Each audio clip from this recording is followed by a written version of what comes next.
గడిపే ప్రతిక్షణము ఆనంద భాషలు ఆగవయ్యా నీతో గడిపే ప్రతిక్షణము ఆనంద భాషలు ఆగవయ్యా మరవంటి నా జీవితాన్ని మరణముగా మార్చి గణపతినావు మరవంటి నా జీవితాన్ని మరణముగా మార్చి గణపతినావు నా ప్రేమ చేతనాలు నీవే ప్రేమించి నా ప్రేమ చేతనాలు నీవే ప్రేమించి రక్తాన్ని తీర్చి నన్ను రక్షించావు రక్తాన్ని తీర్చి నన్ను రక్షించావు యేసయ్యా యేసయ్యా నా యేసయ్యా యేసయ్యా యేసయ్యా నా యేసయ్యా యేసయ్యా యేసయ్యా నా యేసయ్యా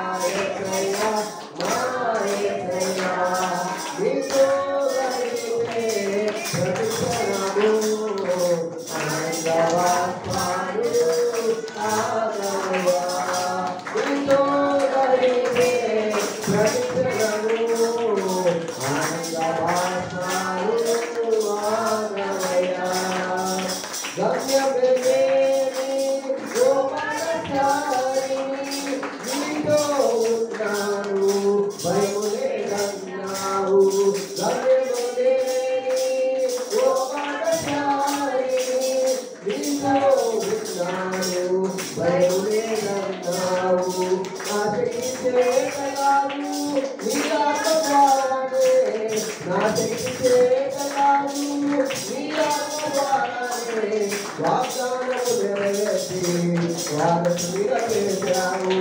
వాగ్దానం నెరవేర్చి వారసునిగా చేశావు యేసయ్యా యేసయ్యా నా యేసయ్యా యేసయ్యా యేసయ్యా నా యేసయ్యా యేసయ్యా యేసయ్యా నా యేసయ్యా యేసయ్యా యేసయ్యా నా యేసయ్యా యేసయ్యా యేసయ్యా నా యేసయ్యా యేసయ్యా యేసయ్యా నా యేసయ్యా నీతో గడిపే ప్రతిక్షణము ఆనంద భాషలు ఆగవయ్యా నీతో గడిపే ప్రతిక్షణము ఆనంద భాషలు ఆగవయ్యా కృపతలాంఛగా నేను యోచించగా కృపతలాంఛగా నేను యోచించగా నరమాగదు సుఖించగా నేను కీర్తించగా యేసయ్యా యేసయ్యా నా యేసయ్యా యేసయ్యా యేసయ్యా నా యేసయ్యా యేసయ్యా యేసయ్యా నా యేసయ్యా యేసయ్యా యేసయ్యా నా యేసయ్యా నీతో గడిపే ప్రతిక్షణము ఆనందవాసాలు ఆగవయ్యా నీతో గడిపే ప్రతిక్షణము ఆనందవాసాలు ఆగవయ్యా నిజముగా ప్రభువైన కృప తలంచగా ఆయన మేలు యోచించగా ప్రభువైన నా గణమాదుగను ప్రభు నేను స్థుతించగా మీకు స్థుతులు స్తోత్రాలు చెల్లిస్తున్నాను నా ప్రభు ఎందుకంటే మీరు నాయన మా యొక్క జీవితంలో చేసిన మేలు అలాంటివి ప్రభు నాయన మా గణము ఆగదు ప్రభు నేను స్థుతించుకున్నా మా గణమాగదు ప్రభు నేను కీర్తించుకున్నా మా గణమాగదు ప్రభు ఎందుకంటే నేను అనేక అద్భుత కార్యాలు ఆశ్చర్య కార్యాలు మా యొక్క వ్యక్తిగత జీవితంలో మా కుటుంబ జీవితాల్లో మా సంఘ జీవితంలో మీరు చేసినందుకు వందనాలు తండ్రి మీకే స్తోత్రాలు చెల్లించుకుంటున్నా ప్రభు మీతో గడిపే ప్రతి క్షణము ఆనంద బాష్పాత్మ ఆయన మీ సన్నిధిలోనే సంపూర్ణ ఆనందం ఉన్నదని మీ వాక్యం సెలవిస్తాము ప్రభా. ఈ సన్నిధిలో నాయన సంపూర్ణ ఆనందం, సంపూర్ణ సంతోషము ఉన్నది ప్రభా. నాయన నిజముగా నాయన మీతో గడిపే ప్రతి క్షణము మాకు ఆనందమే, ఆనంద బాష్పాలు మాకు వస్తా ఉంటుంది ప్రభా. నిజముగా ఆనందంగానైనా మీరునైనా మమ్మల్ని పోషిస్తూ ఉన్నారు, మమ్మల్ని ప్రోత్సహిస్తూ ఉన్నారు, ఆయన మమ్మల్ని హెచ్చరిస్తూ ఉన్నారు ప్రభా. మమ్మల్ని నడిపిస్తూ ఉన్నారు, మమ్మల్ని స్వస్థపరుస్తూ ఉన్నారు ప్రభా. అందరి బట్టి స్తోత్రాలు చెల్లించుకుంటూ ఉన్నాం ప్రభా. నాయన మానవ వంటి నాయన ఆ చేదైన అనుభవాల నుండి నాయన మధురమైన అనుభవాలకు నాయన మీరు మమ్మల్ని నడిపిస్తూ ఉన్నందుకు వందనాలు తండ్రి. నాయన మా ప్రేమ చేత కాదు ప్రభా నాయన, మీరే మమ్మల్ని ప్రేమించారు ప్రభా నాయన. మేము మిమ్మల్ని ఎన్నుకోవటం కాదు కానీ మీరే మమ్మల్ని ఎన్నుకున్నారు ప్రభా. అందుని బట్టి స్తోత్రాలు చెల్లించుకున్నాం ప్రభా నాయన. మమ్మల్ని నాయన రక్తాన్ని చిందించి నాయన మీరు రక్షించుకున్నందుకు వందనాలు. ఆఖరి రక్తపు కొట్టు వరకు నాయన మీరు మాకై సిలువలో రక్తాన్ని కాచి మమ్మల్ని రక్షించుకున్నందుకు వందనాలు తండ్రి. స్తోత్రాలు చెల్లించుకుంటున్నాం ప్రభా నాయన. గమ్యము లేని ఓ బాటసారులాగా ఉన్నప్పుడు నాయన నీతో ఉన్నాను భయం లేదని ప్రభా మాకు తోడుగా ఉండి నాయన మమ్మల్ని బలపరుస్తున్న దేవా, మా భయాన్ని దూరపరుస్తున్న దేవా, మీకే స్తోత్రాలు చెల్లించుకుంటున్నాం ప్రభా నాయన. మా శక్తి చేత కాదు ప్రభా, ఈ ఆత్మ ద్వారానే నాయన మా యొక్క జీవితాల్లో మీరు కార్యం చేస్తూ ఉన్నందుకు వందనాలు చెల్లించుకుంటున్నాం ప్రభా. నాయన వాగ్దానాలు నాయన మీరు నెరవేర్చి వారసులుగా మీరు మమ్మల్ని చేస్తూ ఉన్నందుకు వందనాలు తండ్రి. వందనాలు నాయన. ప్రతి ఒక్కరు స్తుతిద్దాం. ఎవరు మౌనముగా ఉండకూడదు. నిజముగానైనా మానవాటి జీవితాలనైనా మధురముగానైనా రాజ్యమయ వందనాలు వందనాలు వందనాలు వందనాలు వందనాలు తండ్రి. స్తోత్రం స్తోత్రం స్తోత్రం స్తోత్రం స్తోత్రం స్తోత్రం స్తోత్రం స్తోత్రం స్తోత్రం స్తోత్రం స్తోత్రం స్తోత్రం స్తోత్రం స్తోత్రం. ఈ చిన్ని స్తుతి ఆరాధన నీకే సమర్పించుకుంటూ ఉన్నాం. ఇదివరకు పాటలు పాడి మనం దేవుడు నామాన్ని మహిమపరుస్తున్నాం. అలాగే కొన్ని నిమిషాలు మనము ఆరాధన చేస్తున్నాం. వాక్య భాగంలోకి వెళ్దాం. వాక్యం నిమిత్తము శుభ్రమైన ప్రార్థన చేస్తారు. తదుపరి మనము వాక్యం వల్ల అమ్మవారిని అందిస్తారు.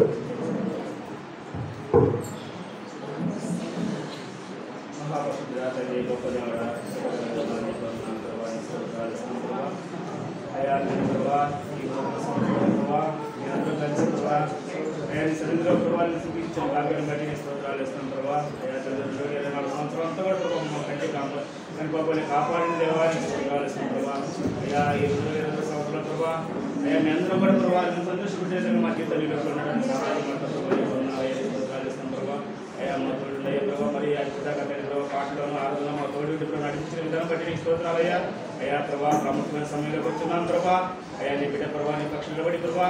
అయ్యా తల్లి నీ వాక్యం బోధిస్తుండగా అతను ప్రభావ నీ ఆత్మతో బిడ్డను నింపమని ప్రభావ. నీ వాక్శక్తి తెలుపుకోమని ప్రభావ. బిడ్డని నీ నోటు బరువుగా వాడుకోని ప్రభావ. నీ బిడ్డను ప్రభావ నీ సిరిసాటి మరుగుపరచడం ప్రభావ. అయ్యా అతన్ని వచ్చిన బిడ్డందరితో మాట్లాడి ప్రభావ. 10 బిడ్డను సుఖపరచడం బలపరచడం ప్రభావ. అయ్యా ప్రతి అయ్యా ప్రభావ నీ బిడ్డని కొన్ని పదాలకు ఒప్పిస్తున్నాం ప్రభావ. అయ్యా తల్లి చేసిన కొద్ది దిగినప్పుడు ప్రభావ నీ బంగారు బాగా చేర్చుకోమని యేసుక్రీస్తు పరిశుద్ధ నామములో అడిగి వేడుకున్నాము మా ప్రభు తండ్రి. నూతన సంవత్సర శుభాకాంక్షలు రాత్రి కాలంలో చెప్తున్నాము. మళ్ళీ ఉదయాన్నే వచ్చారు కాబట్టి మరోసారి మీ అందరికీ రానులు కూడా ఉన్నారు. రాత్రి రానులు ఇప్పుడు వచ్చారు. కొన్ని కొత్త రాత్రి రానులు అందరూ కూడా మరి మంచిది. మరి 2025 సంవత్సరంలో దేవుడు మనల్ని ప్రవేశపెట్టాడు. మనం శాంతి అందరికీ కూడా ప్రత్యేకంగా నూతన సంవత్సర శుభాకాంక్షలు తెలియజేస్తా ఉన్నాను. రాత్రి కాలంలో మరి దైవజనుల ద్వారా సూర్యుని కింద నూతనమైనది ఏమీ కూడా లేదు. నూతనమైనది ఏమీ కూడా లేదు. సూర్యుడు ఉదయమే ఉదయిస్తాడు, సాయంత్రం అస్తమిస్తూ ఉంటాడు. అంటే జరిగే మన ప్రకృతిలో జరిగే నూతన పరచబడేది ఏమీ కూడా లేదు. ఇదిగో రోజు ఇట్లా కాలంలో వెళ్ళి వాళ్ళ పాఠాల పిల్లలకు చెప్పుకుంటా ఉంటారు. అదే చెప్తారుగా ఏబిసిడీలు చెప్తారుగా. కాబట్టి వాళ్ళ ఆ దగ్గర నుంచి 12 వరకు వాళ్ళే చెప్తారు, ఏ దగ్గర నుంచి జడ్జి వరకు వాళ్ళు చెప్తారు. అంటే నూతనమైనది మునుపు జరిగిందే మళ్ళా జరుగుతూ ఉంది. అంటే నూతనమైనది ఏమి కూడా లేదన్నది మనం చెప్పుకుంటా ఉన్నాము. అలాగే ఇంకేమి భూమి మీద గ్రహాలు కూడా అన్ని కూడా వాటి కక్షలో వాళ్ళు తిరుగుతూ ఉంటాయి. అయితే మారవలసిందేంటి చెప్పండి? మనుషులు మారాల్సిందేంటి? మనుషులు మారాలన్నమాట. చూడండి వాక్యంలో ఏముందంటే 2 2 కొరింథీయులు ఎవడైనా క్రీస్తు నందు ఎడలా ఇదిగో పాతవి గడిచిన సమస్తము నూతనమైన. హల్లెలూయా. నూతన పరచబడాల్సింది మన హృదయాలు. అర్థమవుతా ఉందా? చదవండి, ఆ వాక్యం చదవండి. 2 కొరింథీయులు 5వ అధ్యాయం 17వ వచనం అనుకుంటా. మరి ఎవరైనా క్రీస్తు నందు ఎడలా ఇదిగో పాతవి గతించెను సమస్తము ఏమైపోతుందంట? క్రొత్తవాయెను. హల్లెలూయా. మరి నీకు ఇది కంటక వాక్యంగా మారాలి. కంటక వాక్యంగా మారడం అంటే ఊరికే కంటక వాక్యంగా చెప్పుకోవటం కాదు, అది క్రియల్లో మారాలన్నమాట. కాగా ఎవడైనను క్రీస్తు నందు ఎడలా వాడు నూతన సృష్టి, పాతవి గతించెను ఇదిగో క్రొత్తవాయెను. హల్లెలూయా. ఇది చేయాలన్నమాట. ఇది క్రొత్తగా కావాల్సింది. నీ జీవితంలో 2024లో ఉన్న ఏమైనా దేవునికి అయిష్టమైనవి ఉంటే అవన్నీ కూడా తీసివేయబడి అవన్నీ కూడా అవన్నీ మర్చిపోయి క్రొత్తగా మారిపోవాలన్నమాట. నూతన సృష్టిగా మారుతాం. పాతవి గతించిపోవాలి, పాతవి గతించిపోవాలి. సమస్తము ఏమైపోవాలంట? సమస్తము క్రొత్త కావాలి. నేను ఎందుకంటే రాత్రి జరిగిన దానికి కంటిన్యూషన్ చెప్తాను. నేను మీకు వేరే కొత్త సబ్జెక్ట్ చెప్పట్లా. భూమి కింద నూతనమైనది ఏది లేదు. నూతన పరచబడాల్సింది మన హృదయాలు, మన యొక్క ప్రవర్తన, ఇవన్నీ మనలో ఏదైతే బ్యాడ్ హ్యాబిట్స్ ఉంటాయో అవి పాతవి గతించుకోవాలి. ఒకవేళ 2024 వరకు కూడా మీరు ఇంకా మార్చుకోలేకపోతే మీ పద్ధతులు అంటే దేవునికి ఇష్టమైనవి మీలో ఏమైనా ఉంటే వాటిని మార్చుకోలేకపోతే ఈ నూతన సంవత్సరంలో మరొక సంవత్సరాన్ని దేవుడు నీకు దయాకిరీటంగా ఇచ్చాడు కాబట్టి 2025లో నువ్వు ప్రవేశించావంటే అది దేవుడు మహాకృపణమైనది కాబట్టి 25లోకి మనందరం ప్రవేశించాం. నీకు ఆ సంవత్సరాన్ని నీకు ఇచ్చాడు కాబట్టి ఈ సంవత్సరం మరొక అవకాశాన్ని నీకు ఇస్తా ఉన్నాడు. నీ పాతవి మర్చిపోగలుగుతున్నావా? పాతవి విడిచిపెడతా ఉన్నావా? విడిచిపెట్టబడాలన్నమాట. అవి గతించిపోవాలి. ఇవే పాతవి గతించను సమస్తము క్రొత్తవాయెను అంటూ ఉన్నాడు. ఒకవేళ మనం అనుకున్నాం మనకి కోపం అధికం అనుకున్నాం, అక్రమం అధికం అనుకున్నాం, ఒక పాఠం కోసం అనమాట. లేఖనాలు ఆధారం చేసుకుంటే మనం మాట్లాడుకుందాం. ఒకవేళ 24 వరకు కూడా మనకు అది వీక్నెస్, ఆ కోపం వల్ల మనకి సారికి కోపడతాం, లేదా భార్య బిడ్డల మీద కోపడతాం, బిడ్డల మీద కోపడతాం. కోపం ఏమవుతుంది? అనేక అనర్థాలకి దారి తీస్తా ఉంటాం. అది చెప్పుకోవడానికి కోపమే. కానీ మరి కయ్యూరు ఏం చేసింది? ఆ కోపం ఏం చేసిందంటే నరహత్య చేసే అంతదాకా తీసుకెళ్ళింది. మనం ఆదికాండంలో 4వ అధ్యాయంలోకి వెళ్ళినట్లయితే అక్కడ ఆది దంపతులకు పుట్టిన మొట్టమొదటి కుమారుడు ఆ యొక్క కయ్యూరు హెబేలులు, ఆ ఇద్దరు అన్నదమ్ములు. చూడండి, ఆ కయ్యూరు హెబేలులు చూసినట్లయితే మరి ఎంతగానో దేవుడు ఆ కోపము ద్వారానే అక్కడ కోపము ఎక్కువైపోయి ఆ కోపము నరహత్య దాకా తీసుకెళ్ళింది అనమాట. చదవండి, కయ్యూరు నీకు కోపమేలా అంటా ఉంటాడు అనమాట. సరే వినండి, మీకు చూడొద్దు కానీ కయ్యూరు నీకు కోపమేలా అంటాడు అనమాట. ఆ కోపం వచ్చేసింది అనమాట. కోపం వచ్చి తన తమ్ముడైన హెబేలుని ఏం చేశాడు? హత్య చేసేసాడనమాట. ఒకవేళ మనము మరి ఈ యొక్క 2024 వరకు కూడా మనం కోపిస్తులుగా ఉంటే అట్లాగా కోపము ఆపుకోలేదన్నమాట. ఆ కోపము కొంతమంది మనుషుల మీద చూపించలేక కోపం వస్తువుల మీద చూపిస్తారు అన్నమాట. వస్తువుల మీద చూపిస్తా ఉంటారు. కొన్ని ఇంట్లో పగిలిపోయి సొట్లు పోయి ఉంటా ఉంటాయి అన్నమాట. అంటే మా ఇంట్లో కూడా ఉంటాయి. మేమేమి దేవదూతలను కాదు, మా ఇంట్లో కూడా ఫోన్లు పగిలిపోతాయి, మరి ఆ వస్తువులు పగిలిపోతా ఉంటాయి. ఇట్లా రకరకాలుగా అనమాట. అంటే కొన్నిసార్లు కోపము మనుషుల మీద చూపించలేక వస్తువుల మీద చూపించుకుంటా ఉన్నప్పుడు ఆ వస్తువులు ఏం చేస్తా ఉంటాయి అంటే అవి పోతాయి అనమాట, పగిలిపోతా ఉంటాయి అనమాట. అర్థమవుతాను. ఫోన్లు పగిలిపోతా ఉంటాయి, వస్తువులు చొట్ట పగిలిపోయి ఇదైపోతా ఉంటాయి. ఇంకా రకరకాలుగా మరి ఈ విధంగా జరుగుతూ ఉందన్నమాట. కాబట్టి కోపము చాలా అనర్థాలకు దారి తీసింది. చెప్పగా అది నరహత్య కూడా దారి దారితీసింది కోపము అనేది అన్నమాట. ఒకవేళ ఆ కోపం అనేది ఉంటే ఈ 2025 సంవత్సరంలో ప్రతి ఒక్కరిలో కోపం అంతా కూడా తీసివేయబడును గాక, కోపము ఉండకపోవును గాక, శాంతం వచ్చును గాక, నాతో సహా శాంతం అందరము శాంతము కలిగి ఉండును గాక. కాబట్టి ఈ విధముగా ఒకవేళ అట్లాంటివి మనము నూతన సృష్టిగా మార్చబడాలి. మనకి ఆ పాతను గతించిపోయి అది నూతనత్వం రావాలంటే అదనమాట. అంతేగాని రొటీన్ గా అయిపోకూడదు అనమాట. సంవత్సరాలు గతించిపోయినా కూడా మనలో ఉన్నవి అది అవి మార్చబడకపోతే మనం రొటీన్ గా ఉంటాం. అంటే సంవత్సరాలు 2030 కూడా వచ్చేసింది, మనలో ఇవి పోవటం లేదనుకోండి. అంటే దేవుడికి అయిస్తున్నాయి ఏదైనా సరే అది ఇంకా రకరకాల వ్యసనాలు ఉన్నాయి. కొంతమంది ఆ వ్యసనాన్ని వదిలిపెట్టుకోలేక దేవుడి దగ్గరికి రాలేకపోతా ఉన్నారు. ఆ వ్యసనాలు అనేవి మారుకోవాలన్నమాట. కొంతమందికి అమ్మాయిలు పిచ్చి, కొంతమందికి త్రాగుడు పిచ్చి, కొంతమందికి జూజం పిచ్చి, కొంతమందికి బెడ్లు కాసే పిచ్చి. అంతే కదా మరి, ఇవే కదా బ్యాడ్ హ్యాబిట్స్ అంటే. కొంతమందికి రకరకాల అనమాట. కొంతమంది ధన పిచ్చి, అంటే ధనం ఇక్కడ అవసరమే కానీ పిచ్చి ఉండకూడదని చెప్తున్నాడు అనమాట దేవుడు. కాబట్టి రకరకాల పిచ్చోళ్ళు ఉంటారు కాబట్టి అవి మనకి పోవాలి. అవి పోయి మనం నూతన సృష్టిగా మార్చబడమే ముందు మన హృదయాలు మార్చబడతా ఉంటాయి అనమాట. ఈ విధంగా కొంతమంది భార్యని కొడతా ఉంటారు, అదొక అనమాట. అదే అట్లాంటివి మరి బ్యాడ్ హ్యాబిట్స్ అంటే. కొంతమంది వాళ్ళేమో భార్యను కొడతారు, వీళ్ళేమో తిడతారు, వీళ్ళు తిడతారు, వాళ్ళు కొడతారు. కాబట్టి ఇవి మార్చబడాలి కుటుంబాల్లో. వాళ్ళేమో చేయి చేసుకుంటారు, వీళ్ళు నోటు బారేసుకుంటారు. అంతే, ఇంకా వీళ్ళేమో నోటు బారేసుకుంటారు ఆడోళ్ళు, మగవాళ్ళు ఏం చేస్తారు చేయి చూసుకుంటారు అనమాట. కాబట్టి ఇవి మనకి మారాల్సింది ఇవన్నమాట. నూతన సృష్టిగా మార్చబడాలంటే ఇవి అన్నమాట మార్చబడాలని. అందుకని అక్కడ ఏమన్నాడంటే, ఎవరైనా క్రీస్తునందు లేడలా ఇదిగో పాతవి గతించను, సమస్తము క్రొత్తవాయను అంటాడు. ఇది రావాలి మన హృదయాల్లో, కుటుంబాల్లో. అది పురుషుల్లో కావచ్చు, స్త్రీలో కావచ్చు, బోధించే నాకైనా నా కుటుంబంలోనైనా సరే మనలో మన కుటుంబాల్లో ఇది మార్పు అనేది ఇవి రావాలన్నమాట. ఇప్పటి వరకు ఇంకా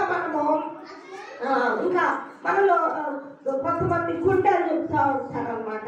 ఇవి ఇలాంటివన్నీ మనకి పోవాలన్నమాట. తీర్పు రాసిన పత్రికలో చూడండి, గుండెలు చెప్పే దాని గురించి చక్కగా కూడా రాయబడి ఉంది.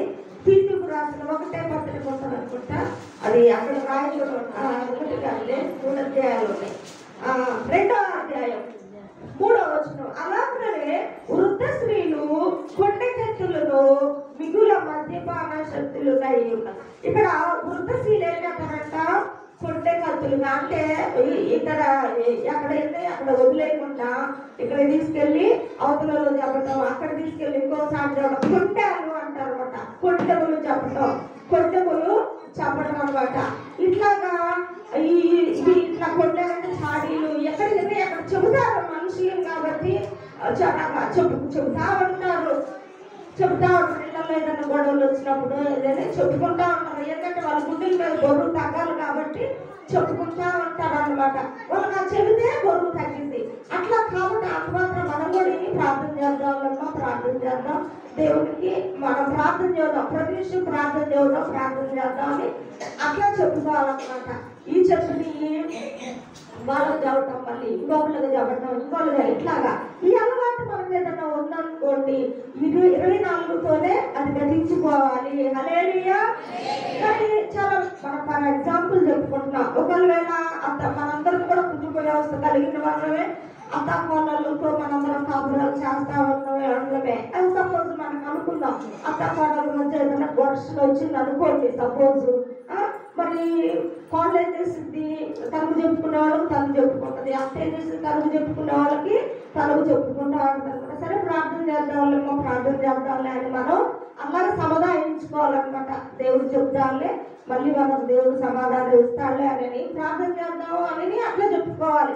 అంతేగాని ఈ అత్త చెప్పిన ఇవన్నీ తీసుకెళ్ళి మళ్ళీ 4 మాటలు కలిపి మనుషులకు ఉండే దురలవాటు అంటూ ఉంటే ఏంటంటే ఇదే ఇప్పుడు అదున్న విషయమే చెప్పరు.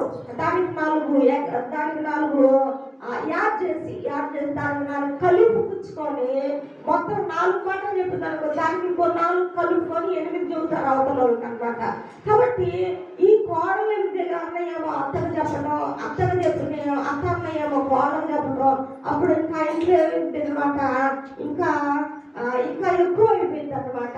ఇంకా అగ్ని ఆరుతారు చూడండి, ఇంకా ఎక్కువ అయిపోయింది అనమాట. యాచి పోసినట్టుగా అయిందనమాట. కాబట్టి మనం నేర్చుకోవాల్సి ఇప్పటి వరకు కూడా ఈ కొండలు చెప్పే బుద్ధి ఎవరికైనా ఉంటే, ఈ కొండలు చెప్పే అలవాటు ఎవరికైనా ఉంటే సహజంగా అసలు రాకుండా ఎవరికి ఉండవు. వస్తాయి, ఎయ్యొకటి వస్తాయి, చిన్న ఎయ్యొకటి వస్తాయి. కాకపోతే అవి ప్రతి ఒక్కరు నేర్చుకోవాల్సింది ఏంటంటే సర్దుబాటు చేసుకోవడం, అంటే సర్దుకుపోవడం అనేది మనం సహజంగా విశ్వాసులుగా ఒక దేవుని పిల్లలంగా ఏం చేయాలంటే సర్దుకుపోవడం అనేది నేర్చుకోవాలన్నమాట. సర్దుకుపోతా ఉన్నాం అనుకోండి, ఇక చాలా ఒకసారి ఏమవుతా ఉంటుందంటే చిలికి గాలి వాళ్ళు అవుతాయి అంటారు. చిలికి గాలి వాళ్ళు అవుతాయి. అట్లానే ఇంకోటి అంటారు, గోరుతో పోయేదాన్ని గొడ్డల దాకా తీసుకొచ్చారంటారన్నమాట. కాబట్టి అంత పరిస్థితులు రాకుండా మనందరము విశ్వాస యాత్ర సాగిస్తున్నాం కాబట్టి, మనందరము దేవుని బిడ్డలుగా ఉన్నాం కాబట్టి, విశ్వాసులుగా ఉన్నాం కాబట్టి, మనము ఆ చిన్నటిని చిన్నటితోనే ఉండేటట్టుగా మనము అణిచివేసుకోవడం నేర్చుకోవాలి. అంటే అది మళ్ళీ పెద్దదైనాక మనం ఉంచకుండా ఆ చిన్నదాన్ని ఉన్నప్పుడే, ఆ సమస్య చిన్నదిగా ఉన్నప్పుడే దాన్ని అణిసివేసుకోవాలన్నమాట. అంతేగాని ఇప్పుడు చదువుకున్నాం కదా కొండెగత్తులు ఉంటారని, ఈ కొండెగత్తులు ఎలాంటిగా ఉండండి ఎవరైనా సరే. ఒకవేళ అట్లా చేసేది కూడా వెనక బ్యాక్గ్రౌండ్ అపవాదాలు అనుకోండి, సాతానుడు. ఆ విధంగా ప్రతి ఒక్కరి కుటుంబంలో సాతానుడే దూరి ఆ దురాత్మలు అనేవి ఉండి అలాగే పనిచేస్తాయి. కుటుంబాలను నెమ్మది లేకుండా, సమాధానం లేకుండా, ప్రేమలు లేకుండా, ప్రేమలు చల్లారిపోయేటట్టు చేయటం, ఒకళ్ళంటే ఒకళ్ళు గిట్టకపోవటం, ఒకళ్ళంటే ఒకళ్ళు ప్రేమలు లేకుండా చల్లారిపోవడం, అటువంటివి చేసేది ఏంటంటే అపవాదం. కాబట్టి అలాంటి పరిస్థితులు మనకు రాకుండా చిన్నగా ఉన్నప్పుడే వాటిని అణిసివేసుకున్నాం అనుకోండి, మనము దేవుని ప్రేమతో ముందుకి సాగిపోతాం అన్నమాట. కాబట్టి మనకు పాతని గతించాలి అంటే ఇలాంటివే మనకి. కాబట్టి కొండలు చెప్పే అలవాట్లు, అటు ఇటు తగాదులు పెట్టే అలవాట్లు ఎవరికైనా ఉన్నట్లయితే అవి కూడా మానివేసినట్లయితే, ఇదిగో పాతది గతించను, సమస్తము క్రొత్తవాయను అంటా ఉన్నాడు. కాబట్టి అలాంటి మనకి గతించుకోవాలి. రొటీన్ గా మనం వస్తా ఉన్నాం, పోతున్నాం, ఏమి నేర్చుకున్నాం ఈ సంవత్సరంలో. ఇదిగో నాకు ఒక అధిక కోపం ఉంది, ప్రభు ఈ కోపం నాకు లేకుండా 25లో నేను శాంతంగా దీర్ఘశాంతంతో ఉండేటట్టుగా నాకు సహాయం చేయండి. అలాగే నేను చాడీలు ఎవరికి చెప్పకుండా, ఒకళ్ళ మీద ఒకళ్ళకి చాడీలు చెప్పకుండా, అట్లాగా నాకు మంచిగా ఉండి ఎక్కడ విషయాలు అక్కడ వదిలేసేటట్టుగా, ఏది విన్నా కూడా, ఎలాంటి విన్నా కూడా దుర్వార్తలు. కొంతమందికి ఈ న్యూస్ చెప్పుకోవడం బాగా ఇష్టం. దుర్వార్తలు అంటే ఇతరుల గురించి చెప్పుకోవడం బాగా ఇష్టం అన్నమాట. వాళ్ళు వినడమే కాదు, దాన్ని పబ్లిసిటీ చేయడం కూడా బాగా ఇష్టపడతారు కొంతమంది. అక్కడ వాళ్ళు విని మరి ప్రార్థన చేద్దాము వాళ్ళ కోసం, వాళ్ళు కూడా మార్గల్స్ పొందాలి, రక్షణ పొందాలి అని దీనికంటే కూడా మరి దాన్ని పబ్లిసిటీ చేయడం బాగా ఇష్టం కొంతమంది. కాబట్టి ఇలాంటివి కూడా ఏది విన్నా కూడా దుర్వార్తలు, లేకపోతే ఎవరైనా బలహీనులుగా ఉన్నా సరే, వాళ్ళు బలహీనులుగా అంటే దేవుని అంగీకరించి కూడా వాళ్ళు బలహీనులుగా ఎవరైనా ఉంటే వాళ్ళ గురించి కూడా మనం ప్రార్థన చేయాలి తప్పితే వాళ్ళని తీసుకెళ్ళి పబ్లిసిటీ చేసి టీవీ 9కి అట్లాగా ఇవ్వకూడదు అనమాట. అంటే ఇవన్నీ కూడా మనలో పోవాలి. ఈ 24 ఇవన్నీ మనకి ఏం చేయాలి, గతించుకోవాలి. సమస్తము ఏమైపోవాలి, క్రొత్తమైపోవాలన్నమాట. అది మనము అంతేగాని సంవత్సరాలు వస్తున్నాము పోతున్నాము, ఇది మన బతుకులు మారవట్లేదు, సంవత్సరాలు అయిపోతా ఉన్నాయి, సంవత్సరాలు గతించిపోతా ఉన్నాయి అన్నమాట. మనము సమస్తము ఇదిగో పాతవి గతించను, సమస్తము క్రొత్తవాయును అంటా ఉన్నాడు అనమాట. మరి ఈ విధంగా నిజంగా ఈ కొండలు చెప్పే విషయాల్లో కాపురాలు పోయినాయండి చాలా మందికి. కొండలు చెప్పే వాళ్ళ వల్ల కాపురాలు కూడా కాపురాలు కూడా, కుటుంబాలు కూడా విచ్ఛిన్నం అయిపోయాయి. కొండాలనేది చెప్పడం వల్ల, భార్య మీద భర్త మీద భార్యని చెప్పడం వల్ల కొన్ని కుటుంబాలు కూడా ఇదైపోయినాయి అనమాట. కాబట్టి ఈ అలవాటు ఉన్నట్లయితే ఇది కూడా మనము అది ఈ 2024 దాన్ని అంతం చేసుకొని దాన్ని అణచివేసేటట్టుగా మనము నూతన సంవత్సరంలో ఇంకా మనము నూతనంగా ఉండాలని కోరుకోవాలి. మీకు రొటీన్ అనే దాని గురించి చెబుతున్నా. ఒక జంతువులు పులి పిల్లలో లేకపోతే ఏ పిల్లలో అదంతా నక్క లేకపోతే తోడలు, ఈ జంతువులు అడవిలో ఉన్న జంతువులు అది బయటకు వెళ్తా పిల్లలకి చెప్పెళ్ళిందంట. పిల్లలకి చెప్పెళ్ళి మరి జాగ్రత్త, అది పుల్లంటే అవి అన్నిటినీ చిన్న చిన్న జంతువులైనా ఎన్ని తింటాయేమో, అది పిల్లలకి చెప్పి నన్ను బయటికి రాబాకండి, నేను మీకు ఆహారం తీసుకురావడానికి నేను వెళ్తున్నాను, మీరు ఈ గుహలో నుంచి అసలు బయటికి రావద్దు అని చెప్పి ఎన్నోసార్లు చెప్పిందంట. చెప్పి జాగ్రత్త, నేను వచ్చే వరకు ఎవరు వచ్చి పిలిచినా మీరు బయటికి రావద్దు, స్వరాలు మార్చి పిలుస్తారు అయినా మీరు బయటికి రావద్దు, స్వరాలు మార్చి మిమ్మల్ని పిలుస్తారు, మీరు బయటికి రాబాకండి అని చెప్పి ఆ విధంగా చెప్పారు సార్. వెళ్ళి అమ్మేమో వీటికి ఆహారం సిద్ధపరచుకోవడానికి వచ్చేసరికి మరి ఇవి చెప్పిన మాట వినలేదు. ఈ పిల్లలు ఏం చేసినాయి, బయటికి వచ్చేసినాయి, అవి సింహాల పాలైపోయి పులి పాలైపోయి, అంటే వాటిని తినేసినాయి అనమాట పెద్ద జంతువులు. అంటే ఏంటి, ఆ యొక్క చెప్పిన మాట మీరు అసలు బయటికి రావద్దు అనే మాట ఇవి ఏం చేసినాయి, ఇవి విన్నాయి కానీ అవి లోపడలేదు అనమాట. అవి వినడానికి చెవులతో విన్నాయి కానీ దాన్ని పాటించకపోవడం వల్ల బయటకు వచ్చేసినవి ఆ యొక్క సింహాలు, పులులు వాటిని చిన్న వాటిని మెత్తగా అబ్బా భలే ఈరోజు భలే మంచి మాంసం జరిగింది మనకి, లేతగా అన్నట్టుగా అవి తినేసి. అంటే ప్రియమైన దేవుడు పెట్టారా, మన యొక్క దేవుని సంఘానికి కూడా దేవుడు చెబుతున్న మాట జాగ్రత్త, మీరు సంఘాన్ని వదిలి బయటికి ఎక్కడికి వెళ్ళవాకండి, సంఘ గ్రౌండ్ లోనే, సంఘ పరిధిలోనే, సంఘ జీవనంలోనే మీరు ఉండండి, సంఘం బయటికి వెళ్ళబాకండి. బయటికి వెళ్తే సాధారణ ఏం చేస్తున్నాడు, గర్జించుతున్నా సింహమోలేవాడు తిరుగుతా ఉన్నాడు. ఎవరు రింగుదామా, ఎవరు ఖాళీగా దొరుకుతారా, ఎవరు హృదయంలో వాక్యం లేదా, ఎవరి జీవితంలో ప్రార్థన లేదా, వీడు నాకు దొరుకుతాడు ఈ రోజున అన్ని సాధారణ ఏం చేస్తాడంటే వాడు గర్జించుతున్నా సింహం వల్లే దొరుకుతా ఉన్నాడు అనమాట. కాబట్టి వాడి నోట్లో పడకుండా ఉండాలంటే ప్రతి విశ్వాసి ఈ యొక్క సంఘ గ్రౌండ్ లో, సంఘ జీవనంలోనే మనము ఉంటా ఉండాలి. ఈ పరిధిలో ఉన్నప్పుడు ఏంటంటే ఆ యొక్క అపవాది నోట్లో, అంటే సాధారణ నోట్లో మనము పడమన్నమాట. ఎవరు, అది సండే స్కూల్ పిల్లలు అవ్వచ్చు, యవ్వనస్తులు అవ్వచ్చు, ఎవరైనా సరే, స్త్రీలు అవ్వచ్చు, పురుషులు అవ్వచ్చు, వాడు ఎవరినైనా వెళ్ళడానికి రెడీగా ఉన్నాడు అనమాట. అర్థమవుతా ఉన్నా, ఎవరైనా దొరుకుతారు వాళ్ళకి. కాబట్టి మనము సమస్తము పాతవి గతించను, ఇవిగో సమస్తము క్రొత్త వాయును అంటా ఉన్నారు అనమాట. కాబట్టి క్రొత్తదంటే ఇంక వేరే కొత్తది ఏమీ రాదు, కానీ సమస్తము మునుపటి జరిగినాయి, ఇప్పుడు జరిగినాయి, మళ్ళీ 26 జరుగుతూ ఉంటాయి. అయితే సూర్యుని కింద నూతనమైనది ఏమీ లేదు, కానీ మారాల్సిన నూతనం అంటూ కావాలంటే మన హృదయాలు, మన బ్రతుకులు నూతనంగా, ఇదిగో ఎవడైనా క్రీస్తున్నందున పాతవి గతించను, సమస్తము క్రొత్త వాయును. హల్లెలూయా. మనందరం కూడా ఇంకా నూతన సృష్టిగా మార్చబడుదుము గాక, నూతన హృదయాలు కలిగి ఉందుము గాక. ఇంకా మనలో ఉన్న బ్యాడ్ హ్యాబిట్స్ ఏది ఇప్పుడు చెప్పుకున్నట్టుగా కొన్నే మీకు చెప్పింది, సమయభావాన్ని బట్టి అవతల డెడ్ బాడీని తీసుకొస్తారు, అందరూ వెళ్ళి చూడాలి కాబట్టి ఇంకా మీకు కొన్ని చాలా ఉన్నాయి మనం చెప్పుకుంటే. కాబట్టి నేను క్లుప్తంగా ముగిస్తా ఉన్నాను. చివరిగా ద్వితీయోపదేశకాండం 11వ అధ్యాయంలో ఆ మాట చదువుకొని అందరూ మీ తలల మీద చేతులు పెట్టుకోండి. నీ దేవుడు, అక్కడ నీ దేవుడైన యెహోవా అని ఉంటుంది. మనమే చెప్పుకున్నామంటే నా దేవుడైన యెహోవా కన్నులు నా మీద సంవత్సరాది నుండి సంవత్సరాంతము వరకు నా మీద చెప్పుకుందా అందరూ కూడా ఎవరు నెత్తి మీద వాళ్ళ చేతులు పెట్టుకొని నా దేవుడైన యెహోవా కన్నులు సంవత్సరాలు మొదలుకొని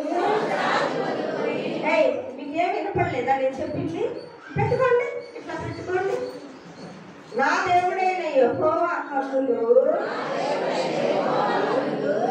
సంవత్సరాలు మొదలుకొని సంవత్సరాంతం వరకు ఎల్లప్పుడూ నా మీద ఉండగాక. మరోసారి చెప్పుకుందామా? నా దేవుడైన యెహోవా కన్నులు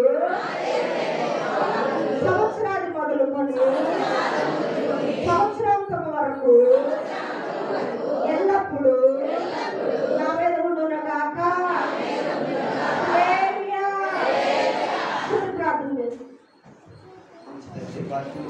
అలాగే చివరి ప్రార్థన మనం చేసుకుని ఆరాధనను మనం ముగించుకుందాం.